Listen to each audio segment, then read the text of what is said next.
It's one small step for man, one giant leap for mankind. This is the Cosmick Voice.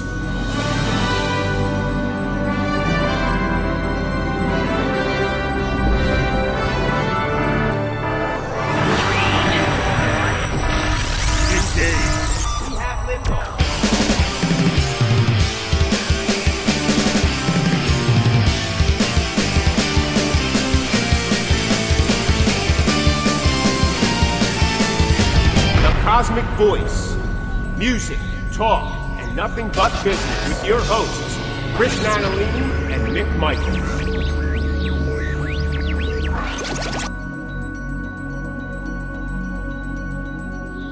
Hello, everyone, and welcome to the Cosmick Voice. This is Season 7, Episode 4. I am here with my co-host, Chris Natalini. Hello, everybody. And I am Mick Michaels. Welcome back, everyone, to another show. Chris, how are you, sir? Another show. Doing awesome. Brother, how about yourself? Pretty good. You know, when you're in a season, it's always another show until it's not. That is true. That is true. Then now, you're on a be break. A good show, that's going to be the question. Well, that's where editing comes in, right? And you add a little bit of, you add some bumpers, a little bit of music. Sound effects. Some sound effects. All of a sudden, it's a good show. You're done.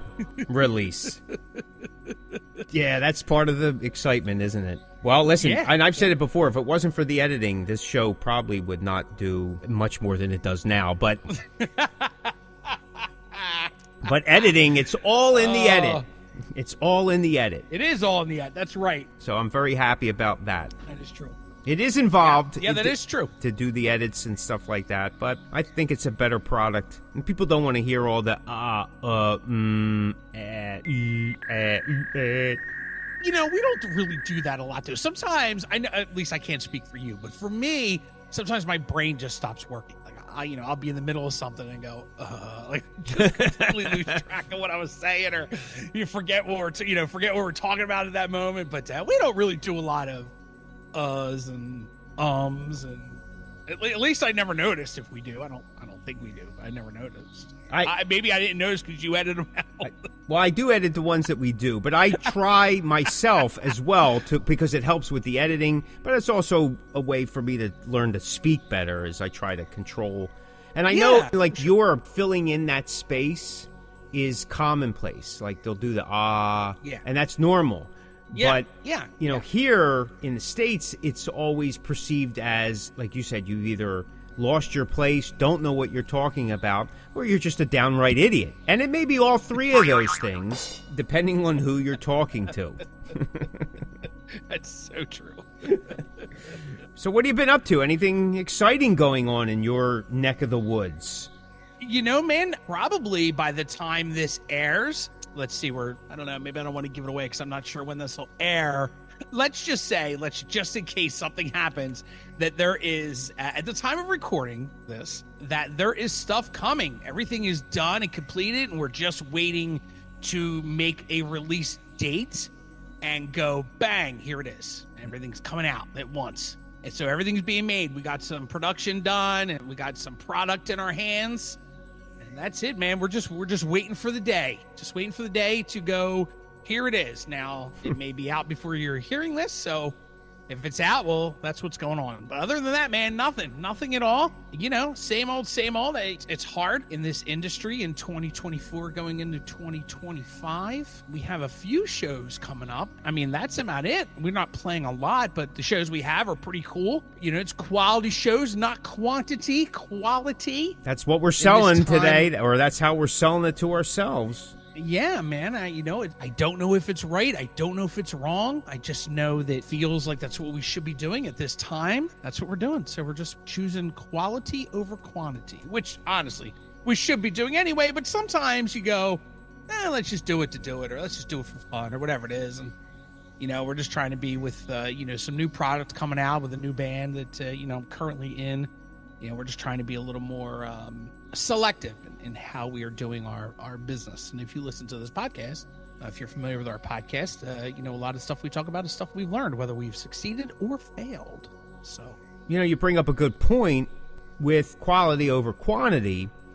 though that's not necessarily a Western philosophy. We talk about it, and that's how we sometimes try to brand things or sell things to get people to purchase it, to digest it in the marketplace. However, a lot of times more is more, your big box stores and things of that nature. But right now with the industry, as you're saying, we have to focus on quality because there isn't a lot of quantity anymore. And by that, there isn't places to play as there once was. I mean, there's places to play, don't get me wrong, but we are limited. Being an original metal band of whatever ilk you want to go with, there's even less than that. Yeah. And as we talked about, like, say, in the last episode, you're either too heavy or you're too light, you don't match the bill, or whatever the case may be. And maybe sometimes that is right if you're trying to hone in on a specific crowd type. Just to digress a little bit, I've seen this when you have these mixed bills, and I think we've talked about this over multiple seasons. You have these mixed bills, you can have a band just empty the place out. They're not planning on doing that. That's not their goal. I've met bands that do kind of do that. That's their shtick. Yeah. But in hindsight, it's not like, hey, listen, I'm not trying to empty the place out. I'm just trying to play my music. It just so happens I like something different than the norm does, or I do something different than all these other bands do. And it may not necessarily be the fault of the band. I mean, I've seen good bands musically drive a crowd away because the singer is just not up to par. And that's a nice way of putting it. And I've heard bands that are just way too aggressive, way too fast. Maybe they're too loud or they've taken too long to get started. And the crowd can just quickly diminish. I've watched shows. I've been at shows. I've played shows where you'll just watch that crowd disappear. And the later it gets, and we've talked about this before because it's the new norm, the later it gets, the thinner the crowd gets. And sometimes that's a sad state of affairs for the headliner. Things are getting, and then somebody go, well, that headliner should be pulling these numbers. Well, man, listen, if they were pulling the numbers, they wouldn't be playing in the places that we play. Let's be honest. It's true. I mean, I'm not selling myself as something more than I am. You said, you're just waiting for that day. I've been waiting for that day for 40 years, and it still hasn't come. So I know exactly where I'm at. That's why you don't see Judas Priest playing in the venues that I play, because they can draw those numbers. They can draw stuff. Right. Where when you have these headliners coming in to these places, well, listen, it's a crapshoot. They're coming in with a bit of a name, but they're coming into these places because they can't draw at other places. They can't fill the seats. Yeah. So what do they rely on? They rely on the local and regional acts that are put on the bill to bring people in. I mean, we've talked about this before. I mean, we're just kind of going over old hat here, but for people that may be tuning in for the first time, or you're just getting started, I mean, that's what pays the bill for those headliners, is the opening acts. So whether you have to pay to play, you have to sell some kind of ticket, hey, whatever you sell, you got to give over, then you get a little cut, whatever. I don't have a problem with selling tickets. It's no different than we did back in the 80s. You used to try to get people to the show. You pre-sold some tickets as best as you can. I mean, when I'm doing my own shows and I booked all the bands, I give tickets to everybody to pre-sell. Whatever you pre-sell, that's yours to keep. Oh, yeah. So So you want to get paid? Here's how you do it. You want to take a chance and then play the rest? Hey, whatever's at the door, we split between the... Hey, you can do that too. That's okay. But we're just trying to stack the odds a little bit. So when locals and regionals are bringing in their fan base, or the people they sell their tickets to don't necessarily have to be a fan base. They're just people that, had some money, decided to buy a ticket. But when that band's done, their crowd's usually done too. Because most of them never heard of the headliner. They're not interested in the headliner. They're only there to support the opening acts. And then the venues and even the booker, they're all surprised. Well, I don't understand. Why aren't people staying? Well, the truth is, this band doesn't really pull to begin with. Yeah. And really, if you had a hit 35 years ago, 40 years ago, and it was a partial hit, well, most people from 30, 45 years ago, they're not going out. And people from 25 years and to present, they don't know who you are. Yeah, it's true. Listen, I've had people in the music business, younger people, and I would bring up Mike Reno working for The Weeknd.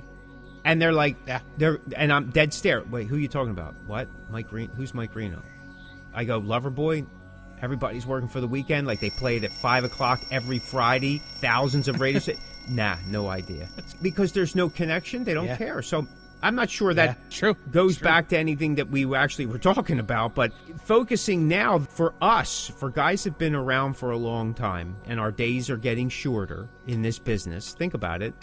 We have to pick quality over quantity because it's the one thing that we can control. We can't control the other stuff. Yeah.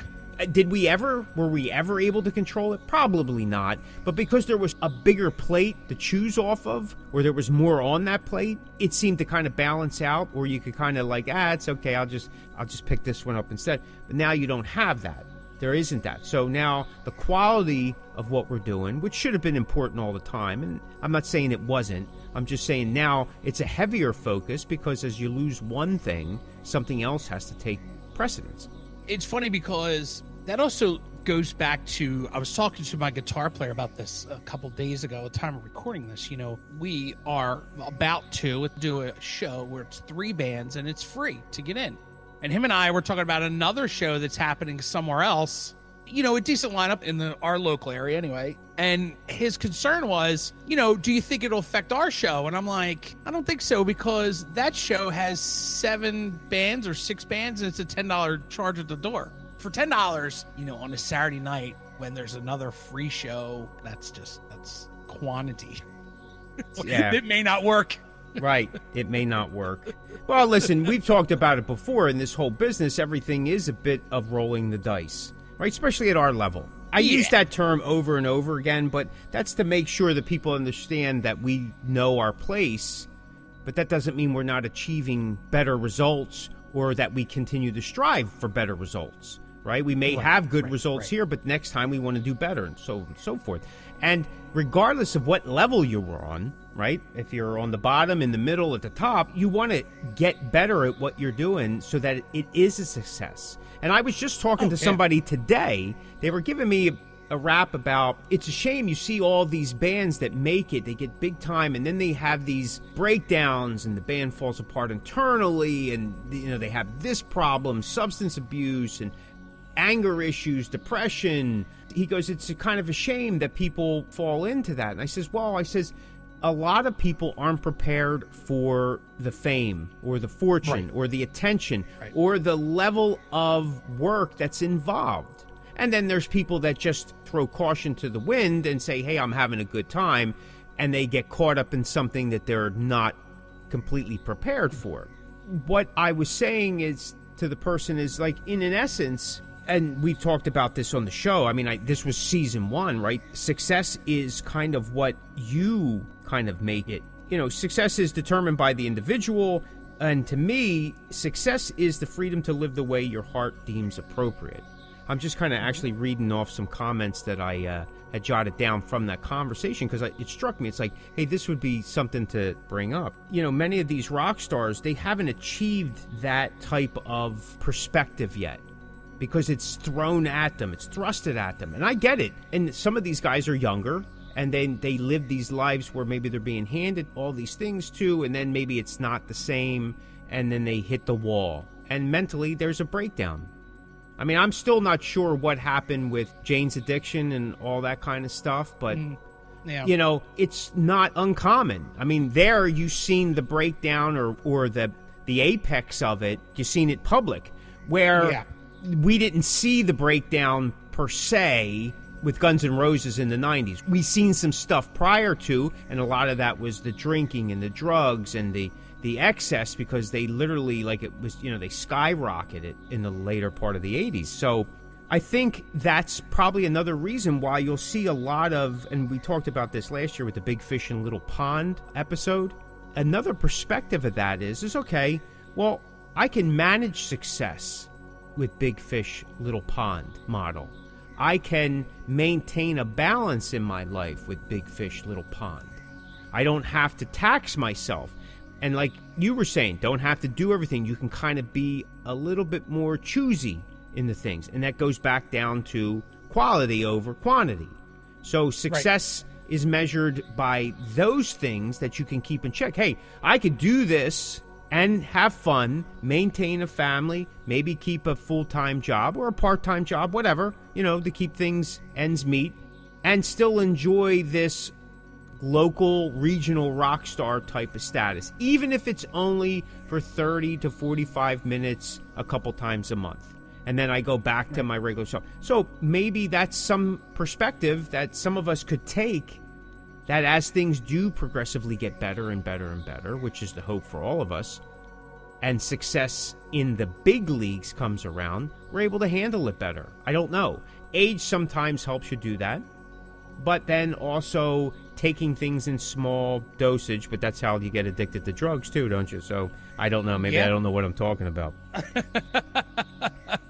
I think with stardom, I think you always hear sometimes musicians, when they get on top, it's awesome that you're top, but now you have all these people counting on you to stay on top. That's a lot of pressure, man. That's a lot of pressure to keep pumping out hit after hit and tour after tour. And, that's a lot of pressure too. And you're owing money. And, especially now in the days of social media, you got to watch your P's and Q's. You got to watch what you're doing. You got to watch what you say. And it's a lot of pressure, to be famous, you know what I mean? And then people are asking you questions, and then it's a lot. It's, God forbid you say the wrong answer, or if something's taken out of context, and you can't trust people that interview you because they take stuff out of context. Right. And it's a lot, man. It's a lot. And then again, there are people counting on you. There are managers, lawyers, there's road crew, there's whomever you have working for you. Everybody's counting on you to bring in the money so they can make money. So it's a lot. It's a lot. It is a lot. There's an expectation for sure, and I could only imagine. So I'm not judging anyone. It's a tough run of whatever, regardless, but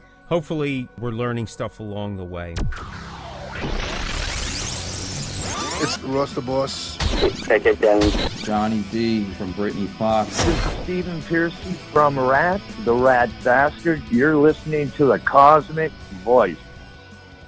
So what do you think of this Rock and Roll Hall of Fame thing? Now, I know that by the time this airs, it's going to be several weeks past, but there's still a lot of video out there. They haven't released yet at the time of this recording, like the final public view of the whole Rock and Roll Hall of Fame, where they go back and they fix all the audio, and musicians and singers and bands get a chance to re-record some aspects, to clean it up and all. Some of what I seen looked haphazard, but let's go to the Ozzy piece since we're guys in the metal world. What did you think of that whole thing? Well, I think that, and I don't know how they choose. I don't know who's choosing. I'm sure it's a bunch of people that don't have a clue what they're talking about. Because I watch all these guys on stage, and I will talk about, the string of songs that were done with Wolfgang and Zakk Wylde and Steve Stevens and that guy Adam, I think, Adam Cohen maybe, or I can't think of his name. Ozzy and Steve Stevens are on that record together, and Chad Smith on drums. And you have this amazing bunch of talent on stage with you, and you pick Maynard, or whatever his name is, from Tool to sing one of the songs. And I'm like, what are you talking about? There are a million better singers than this guy, and nothing against him. I'm not a Tool guy. Even in Tool, because I was talking to this with a friend of mine, we were criticizing it because, that's what older musicians do. Because, I'm sitting home on my couch and, he's at the Ozzy thing. I'm like, he's doing his thing, right? That is his voice. His voice with Tool, to me, has no life in it. It's my opinion. I understand a lot of people like Tool, but there's no passion. Like, his voice is just very blah to me. So I'm watching, I'm going, dude, really? Some people said he sounded like he was struggling. I don't think he sounded like he was struggling. I just think that he's just not great doing Ozzy stuff. I just don't think he's good enough. You want to pull in people with names, because we'll get to Jelly Roll in a minute. Yeah, you could have picked up a kid from Singing for Queen, I think that's what his name is. Adam, whatever his name is. You can get him. You could have got Adam Lambert. Thank you, Adam Lambert. Thank you. You could have got him. He probably would have been really good. You could have got, what's his name from Faith No More. God, I'm having a ton of names tonight. There are just a ton of people better for that song than Maynard. I don't understand what that thought process was. Now, then we move on to Jelly Roll. Listen, I know he's the hot thing right now. I get it. Whatever. He does nothing for me. I'm not a fan of his stuff. I don't get the love for this guy. I don't dislike the guy. People like him. That's cool. Again, it's your opinion. This is my opinion. Not a fan of his music. Not saying he's not talented. Just people are like, oh, Jelly Roll. Like, he comes out and I'm thinking, really? Like, this is just an obvious choice to get people to watch this program or this song or this. It's all for clicks for YouTube. Occasionally, then you bring out Billy Idol. Now I'm in. Now I'm like, okay, Billy Idol, this makes sense, right? Like, because it's Billy Idol. And of course, Steve Stevens is on stage and it's Billy Idol's right-hand man. Like, now it makes sense to me. Jelly Roll and Maynard, like, what are you thinking? There's no reason these two guys should have been singing these songs. There are a billion other singers out there. And I'm not saying they have to be hard rock, heavy metal. I'm not saying that. But you could have gotten other people to do it. If you look at the Foreigner side of it, Sammy Hagar did a song, and of course Hagar rocked because that's again. But I watched Demi Lovato's song with Foreigner. I'm a Demi Lovato fan. I like her. I think she has an amazing voice, super talented. I don't think she sounded that great because she has like a deeper kind of register. I don't know if that song was right for her. I'm not saying that she didn't pull it off because to me, she did better than Maynard and Jelly Roll. And I'm not saying Jelly Roll sounded bad. It's just obvious to me that you go, I mean, you could say Demi Lovato was a thing to get people to watch it. Sure. For me, it was out of morbid curiosity because I'm like, oh, Demi Lovato, Foreigner, that's kind of cool. I would have rather seen her do Ozzy because I know in real life she's a huge metal fan. So maybe she should have done the Ozzy stuff. Like, I don't know. I have literally gone from what is the Rock and Roll Hall of Fame all about? This is stupid to I don't really care about the Rock and Roll Hall of Fame anymore. Holy crap, what are they doing? Like, who's making these decisions? And then the kicker, Mick, the guy to induct Ozzy is Jack Black. Now, look. I am not a fan of Tenacious D. I think that whole shtick is stupid. Again, that's my opinion. I don't even care about his political views. That doesn't interest me. How that whole thing went down, that was stupid too. His partner was stupid for saying it, and Jack Black was stupid for pulling the plug. Like, just ride the wave of heat for a little bit. That's just my opinion. Don't cower down to 2024. Like, don't do it. Your partner made an apology. Whether he meant it or not, I don't care either way. Should he have said it? Shouldn't he have said it? I don't know. Doesn't matter. Anyway, point is, Jack Black. Are you kidding? This guy, he's a no-talent hack. I'm not a fan of his acting. I'm not a fan of Tenacious D. And just to have him sit there and look at Ozzy, I wanted to throw my phone at my television because it just irritated me. There's no reason he should have been there. There are a million other people that could have inducted him into the Hall of Fame, and you pick Jack Black. Really? Really?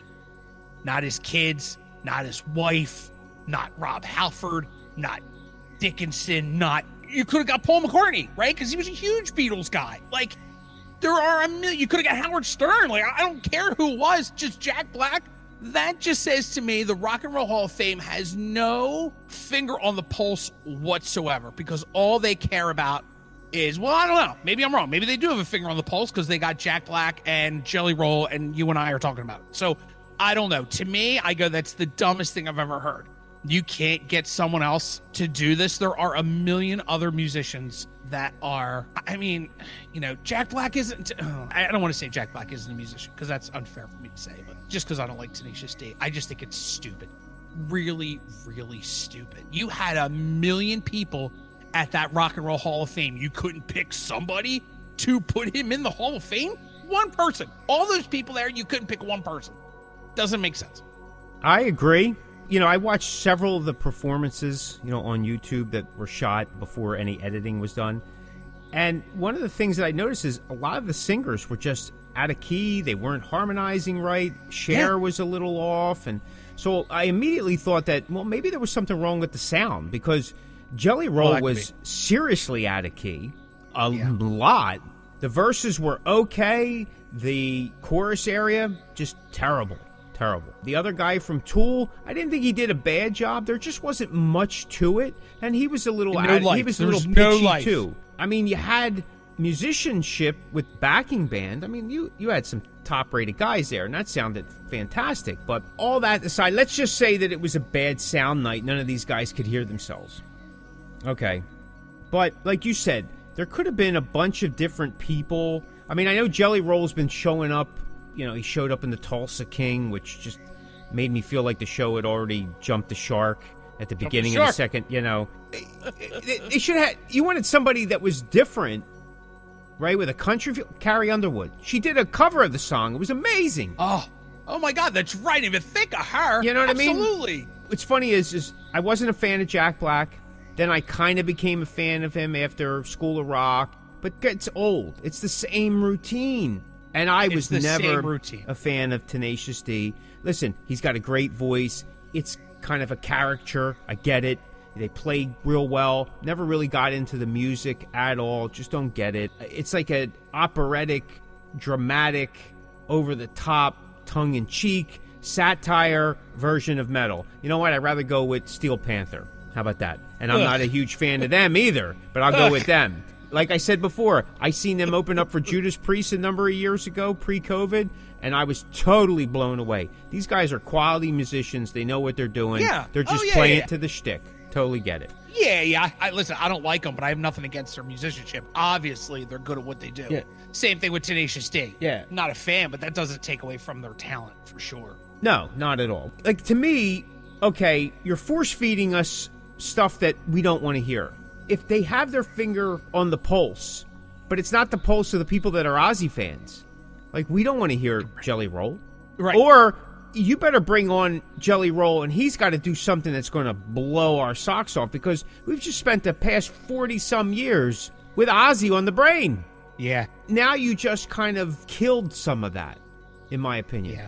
And it's embarrassing. As fans, it's embarrassing. I can't even imagine what it feels like for the star, but at that point, they're like, I'm just happy that I'm getting it, or however that works. Being snubbed so many years. Like, this is where you got to wait, and you're not even performing any of your own stuff because you can't. I mean, the Foreigner thing with Lou Gramm, the guy's had some medical issues on and off over the years. He was having a hard time moving around. He's coming out of the gate. He's out of key, not on time. And I think he was singing with Kelly Clarkson, and Demi Lovato was singing with Cher. But that was even off. So, but then Lou Gramm at the end, he started to kind of get his little mojo back, but you could tell he was just giving it his all. But, I mean, come on, man. Mick Jones couldn't even get to the show.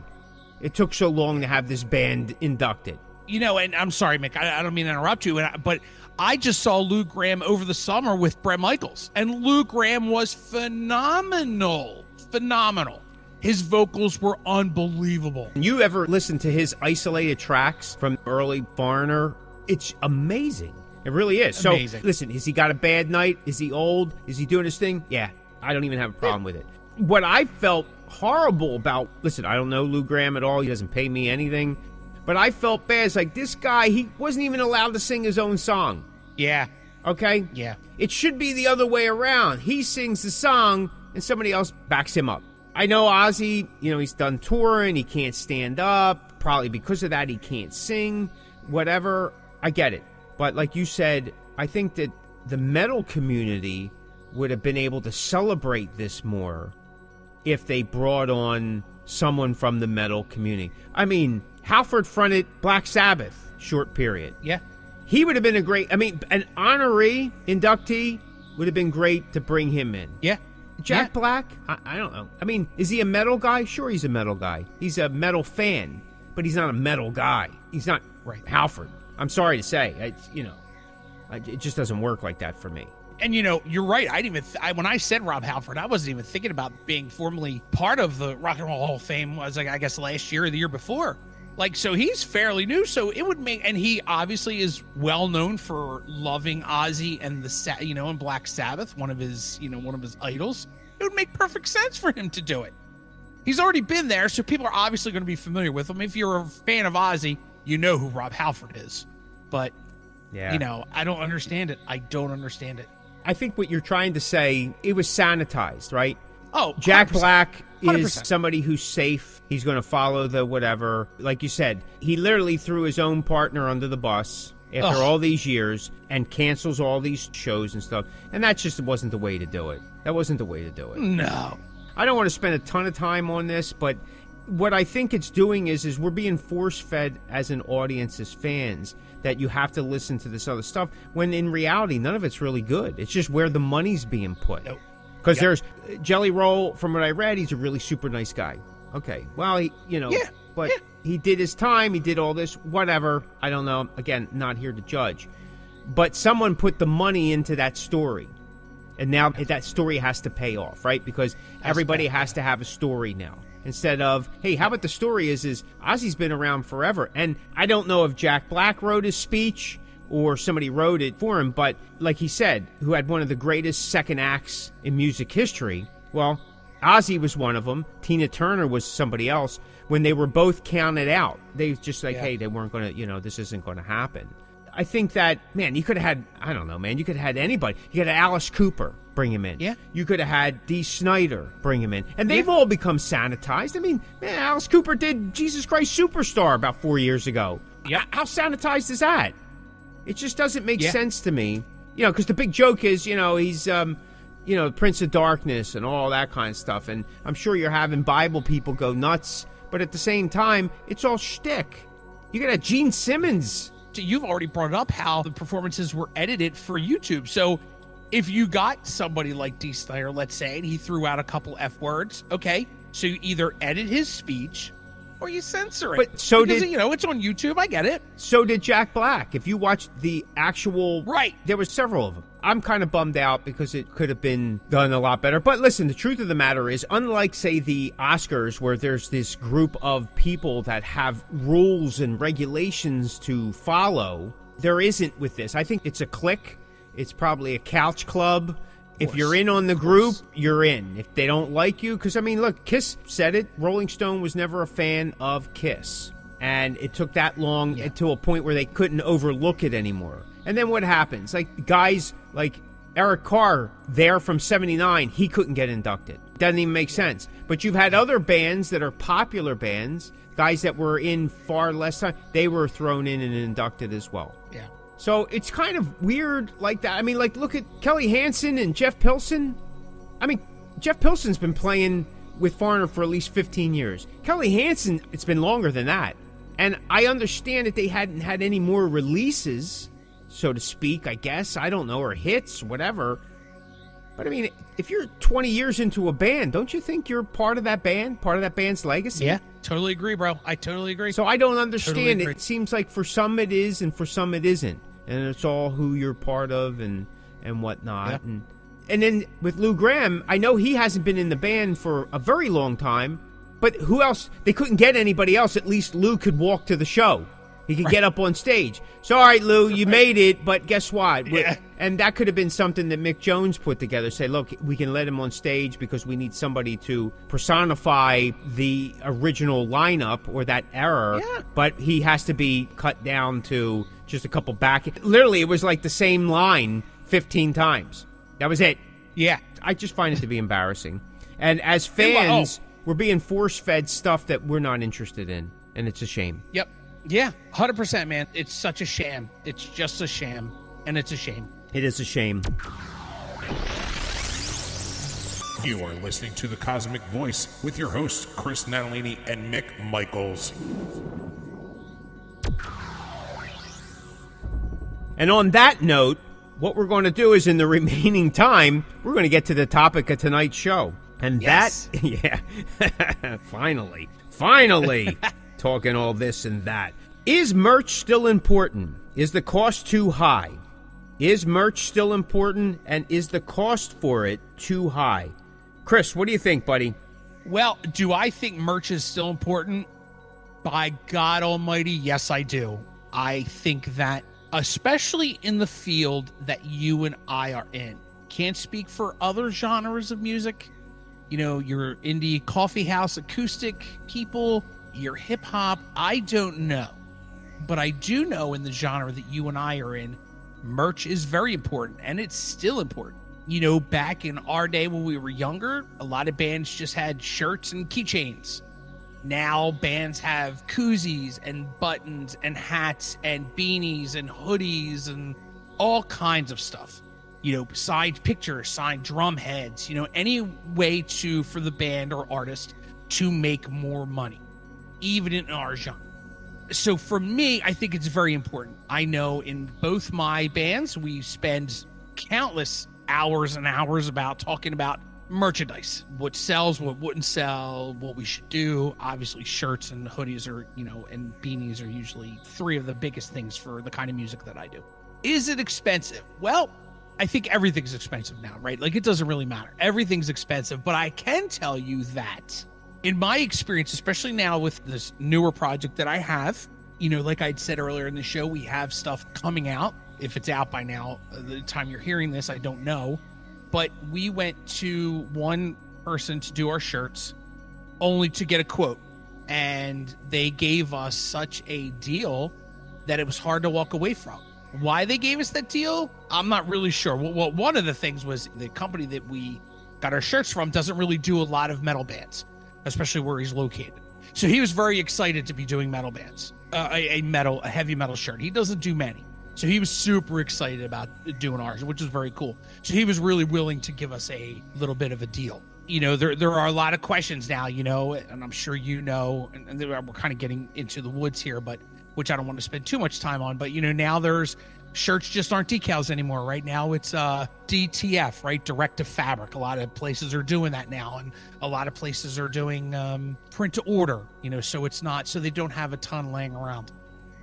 Is it expensive? I mean, I guess it is, because like I said, everything's expensive. Everything has gone up, on a national level. Of course, merchandise it's unbelievable. $80 for a hoodie sometimes, it's just ridiculous. But I mean, that's national prices. They're what they have to deal with, paying percentages on a credit card, and they're paying union fees, and they got to make their money back, and which I get. Which I get. Do I like paying those prices? No, I don't. Do I pay those prices? Yes, I do. I want a hoodie or a shirt, a tour shirt that bad, I will definitely break down and buy. But in terms of, is it expensive? Yeah, it is expensive. But I think that if it's something, that is going to be a representation of your band or you as an artist, it's going to be good quality. I think sometimes you kind of have to, bet on yourself and put out a little extra money to get something nice, right? What's that saying? When you put out money and hope to get, more back in return. And then, that works for bands too, and merchandise, especially t-shirts or sweatshirts, hoodies. So yeah, it is expensive, but in 2024, there are also ways where you could do stuff yourself. Me and my wife, we bought one of those Cricut machines. Now, mind you, I'm not printing out hundreds of shirts. That's not happening. But, my wife and I made koozies, and, we bought a bunch in bulk, and we made them ourselves. It wasn't easy, but it wasn't super hard, but it was super cheap. So the turnaround is, we don't sell them for much, but they're really nice and they get the job done and people enjoy them. And again, they're not expensive, and it was a good, easy thing to do. And we made a little money off them. We sold a bunch, and, we didn't spend a lot. We made our money back and was able to put it right back in and to make more. And, at this level where, you and I are, Mick, we're not looking to make tons of money. If we can make a little or just enough to break even and put it back to get another run of whatever, then that is a win-win, right? Kind of have to look outside the box and see if you can make stuff on your own. I don't expect, I'm not saying that everybody goes out and buys a Cricut or whatever, because now, I have all kinds of crafting machinery in my home to do different things. And, we use it for personalizing some bags and, stuff like that. Like just, little nice things that we use. But it's nice to have. If it's something I could use for the band that comes off nice, because I definitely don't want to, because it is homemade, I don't want it to look homemade quality. You know what I mean? Like, I kind of want it to look really nice, so people don't feel like they're getting ripped off for the money. Not that people would, or people would say that or even feel it. But to me, I want to put out something. If I'm making it, I want it to be decent. If it's a representation of the band, then I definitely want it to be done right. So it's worked out really well. So yes, merch is very important, no matter what it is. No matter, you don't have to have shirts and buttons and hoodies. I mean, any kind of merch is good. CDs, if you just have CDs, that's okay too, because I understand that merch is expensive, so whatever you can afford. But to have something to sell, I think, is a great way for people to remember your band. And if people don't, and I know you've experienced this, if people come up to your table and don't have money for a shirt or a CD, and you have something small like a keychain or a koozie or whatever. I know COS has a lot of little things that people will still spend money on. They may want to buy something, but they can't afford a shirt or CD. So, they go, oh, listen, this is all I got in my pocket. What can I get for this? And you go, oh, I can, here's a whatever. For me, I can go, oh, here's a koozie for $5 and I'll give you a couple stickers and I'll throw in a button, like whatever, just so people have something, because they want to support, they mean well. And it's very flattering that people still want to spend money, even if it's the last couple bucks in their pocket. I definitely feel that merch is important. It's a key piece to bands connecting with fans. And of course, there's a financial piece to it. But there's a financial piece on both ends, as you mentioned. It is expensive to get merch done, especially if you're using third parties. Prices can range from all over the place. So you definitely have to do your shopping. But it is a key piece and just something to think about. For me, and I've been going over this the last 6 months or so for my band, is where are we selling merch? And by that I mean is, how are we selling it? How are we getting people to the table? And the truth of the matter is most of the time we're playing in places that we have a very small to no audience. They've probably never heard of us, because we put ourselves out there. We sell merch during the set. I don't mean that we're actually selling because we don't travel with a merch person. We have a merch table set up. We play. After the set, one of us goes over to the table. It's that set that sells the merch. The better your set, the more likely they're going to come over and try to take a piece of you home. And like Chris said, we tend to have a variety of merch at different price points so that everybody can afford something. We played a national show. It was an all-ages show. And it was like a 7-year-old came over to the table, and they had $1. They were able to buy a wristband. We also gave them a pin and a sticker, too, because it's not about, I'm not going to Jones about $1, but it was exciting that a 7-year-old digs what we're doing. And Chris is right. In today's market, there's a lot more that the bands themselves can get involved in. Instead of saying like homemade stuff, sure, kind of that's what it is. But, the better term to use would be it's custom. It's exclusive. There you go. DIY. DIY. And it's in limited quantities. If you look at a lot of my posts in regards to the band, and again, I'm not trying to sell my band, just using it as an example. A lot of what I do anymore or have done is always in limited quantities. I learned my lesson.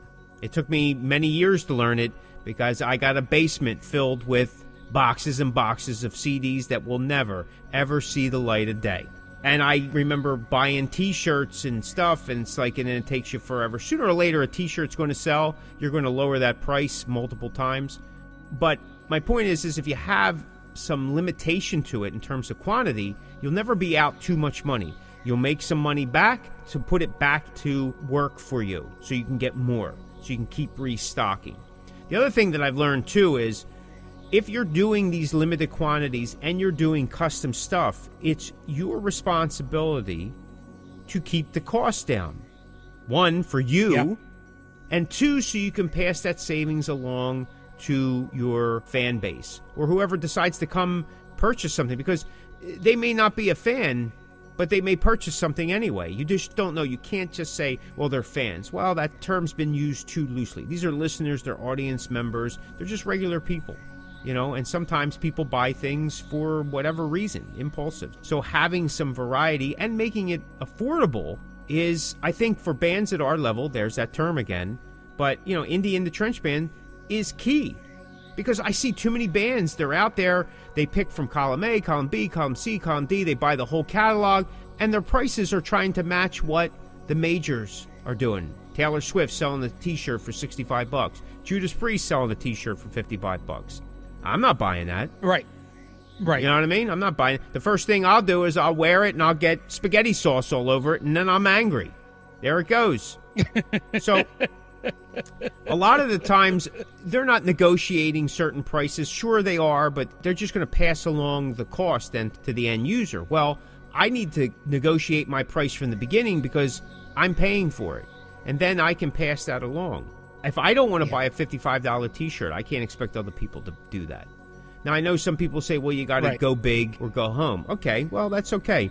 But my model's working. Sometimes I get some t-shirts and I get them at a discount because I bought this or that or this and that and the other thing. And then I find other ways to print shirts. And again, I limit quantities. I also limit sizes. I have found that smalls and mediums aren't things I need to stock a ton of. I'm talking just a few. Right. I need larges, extra larges, those type of things. So then I can stock more of that because that's what's going to sell. hey, we have an exclusive shirt here. It's only available in XL. So you're cutting right to the chase. You're letting people know. If they're on the fence and they're not sure they're going to buy a t-shirt anyway, well, now they're sized out completely. You just eliminate them. You're getting right to the point where you're trying to get to. I do think, though, that unfortunately in the new market that we have become t-shirt salesmen because people don't care that much about the music. Here's the thing. My merch primarily sells primarily at the shows. I do very little online merch sales. It's always been like that. If I have a new package, I put it out, I'll get an initial burst of it, and then within a week to 10 days, that's it. There's no more. It runs its course. The post died out, people forgot about it, they're on a new fire truck that they're chasing. But at the merch table, it's always there. You rotate it through the stock. And that's the beauty of it. You can rotate to the stock. It's new someplace else. And kind of that's where I'm setting it up for anyway. Do I like and continue to do, like, say, some social media posts? Yeah, sure, why not? If I can get a few sold there, that's a plus. I can start gauging the market a little bit. Maybe I tweak it. Maybe I realize that the shipping isn't going to work out the way that I thought, and this, that, and the other thing. And then I can bring it to the merch table and work out any differences there. But I do think that we have become t-shirt salesmen. I just don't like selling it so openly, like, oh, please come to the merch table, help us out. Like I said, I've gone over the last 6 months about where we're benefiting from, and it's the music, it's the impact. Because if you get to the merch table and there's already people there, then your set has done exactly what it's supposed to do. In that moment, they care about the music. They may forget about it in an hour, the next day. It doesn't matter. You're just trying to work that time frame, that small window that you have. Just like when you release a song, for most people nowadays, I mean, it used to be, 6 months, 8 months. Now you're lucky it's even 3 months. It's probably not even 6 weeks anymore. Unless you got a financial juggernaut behind you that can kind of keep pushing it. But I do think merch is important, especially for bands at our level. I think it's important because it's a way that bands can get paid, especially if they're a working band and they're on the road. But I also think that for bands, you need to consider keeping it affordable, because how does it work out if you sell one t-shirt at $55 and then the next 5 shows you don't sell any? But you sell a t-shirt at $15 and over the next 5 shows you sold 10 of them. Well, do the math. That's $150 as opposed to the $55. And you just lost all this opportunity over all those shows and nothing. And also, as Chris pointed out, having some price points, different types, different levels of merchandise. And it could be different qualities too, right? We have some inexpensive stickers that we'll throw in with stuff. And then we have much better stickers that sell for a couple dollars. There's a huge difference. But for certain people, they don't care. Oh, I got a sticker. We don't sell photos of ourselves. I have a bunch printed. I usually have a handful signed, and we give them away. If people purchase something, they get one too. Sometimes we throw in some stuff depending on how much they spend. But there's been people we give pictures to. Hey, thanks for talking to me. Here's a picture of the band. They get super excited. They could throw them away, use them to wipe their behind. It doesn't matter. It's in that moment what you did, right? And that's inexpensive. Yes, I agree. Yeah. To run any business, there's a cost to do business. Now, today, they're trying to funnel that to the end user all the time. Nobody wants to pay the fees for this.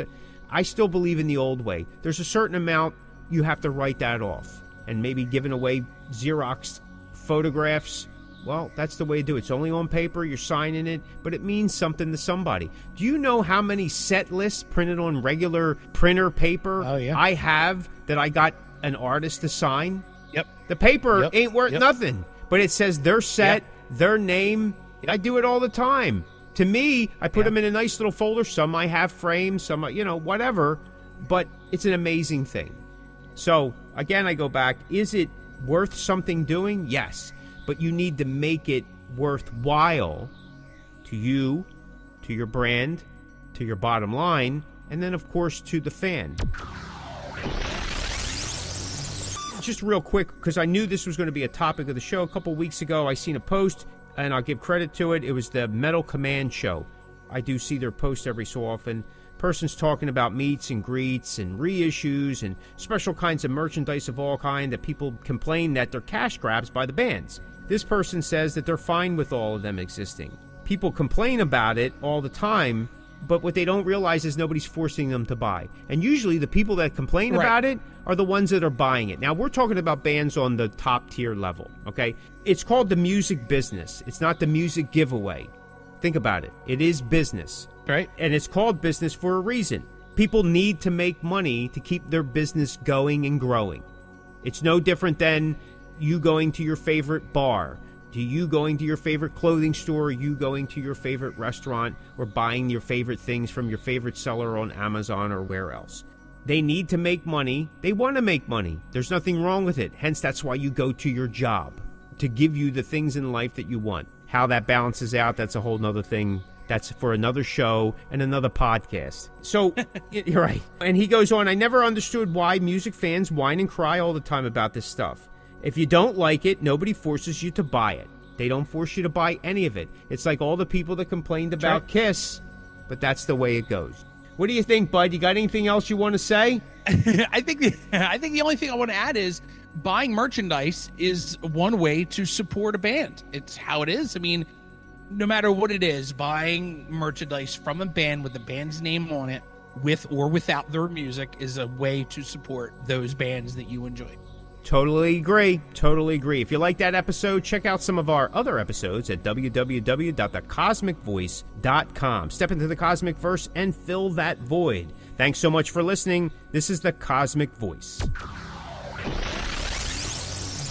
If you have a question, a topic idea, or something you want us to address, just contact us through our Facebook page at The Cosmic Voice. You can listen to The Cosmic Voice at Spotify, Breaker, Apple, Google Podcasts, Radio Public, Pocket Cast, and at thecosmicview.com. Check us out on Facebook at The Cosmic Voice. All right, folks, that's going to do it for us. If you're hearing this message, you've listened to the entire episode. And for that, Mick and I would like to thank you from the bottom of our hearts. And we hope you enjoyed this new episode. And if you did, please leave us a review on Apple Podcasts and Spotify. Also, feel free to let us know what topics you'd like to see covered in future episodes of The Cosmic Voice. And you can get in touch with us through thecosmicvoice.com and, of course, all of the Cosmic Voice social medias. Take care and be safe. You're listening to The Cosmic Voice. Music, talk, and nothing but business.